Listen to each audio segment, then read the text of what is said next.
அஸ்ஸலாமு ரஹ்மத்துல்லாஹி வபரகாத்துஹு. எல்லோரும் எப்படி இருக்கீங்க? நல்லா இருக்கீங்களா? இன்றைக்கி நெத்திலி கருவாடு வறுவல் எப்படி செய்யுதுங்க நான் செய்து காமிக்கிறேன். வாங்க வீடியோக்குள்ளே போகலாம்.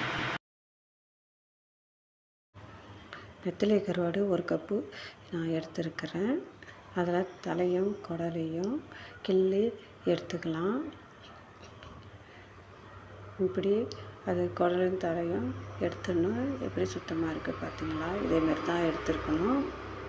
நம்ம எடுத்ததை நம்ம தண்ணியில் ஒரு 5 நிமிஷம் ஊற வச்சுக்கலாம். கருவாடை நல்லா சுத்தமாக கழுவிடலாம். நல்லா ஒரு 5 தண்ணி ஊற்றி கழுவி எடுத்துக்கிறேன்.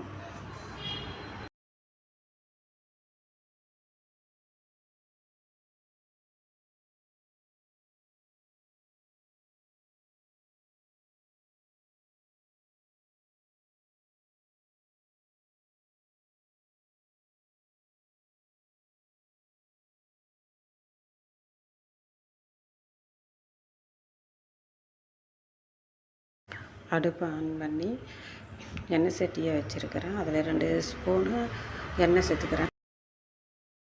எண்ணெய் சூடானதும் கருவாடை சேர்த்துக்கிறேன்.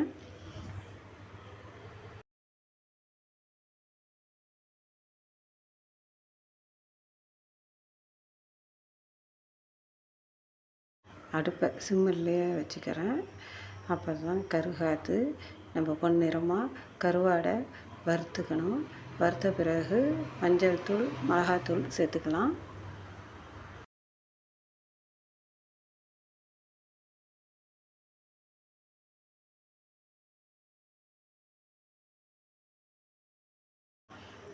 கருவாடு சவந்துருச்சு. இப்போ நான் 1/4 ஸ்பூன் மஞ்சத்தூள் சேர்த்துக்கிறேன்.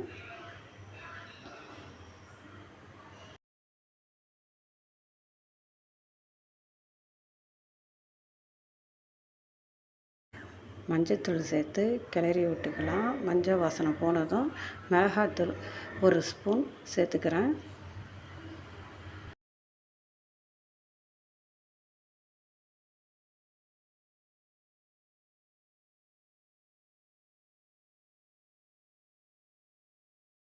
கருவாட்டில் உப்பு இருக்கிறதுனால நான் உப்பு சேர்த்துக்கல. மிளகாத்தூள் சேர்த்து ஒரு 2 கிண்டு கிண்டி அடுப்பை ஆஃப் பண்ணிடலாம். இல்லாட்டி கருகி போயிடும். நெத்திலி கருவாடு ரெடி ஆகிடுச்சு. ரசம், பருப்பு குழம்பு, பழைய சாதத்துக்கு சேர்த்து விட்டு சாப்பிட்டிங்கன்னா ரொம்ப டேஸ்ட்டாக சூப்பராக இருக்கும். இதேமாதிரி நீங்களும் ட்ரை பண்ணி பாருங்கள். பிடிச்சிருந்தால் லைக் பண்ணுங்கள், ஷேர் பண்ணுங்கள், சப்ஸ்கிரைபர் பண்ணுங்கள்.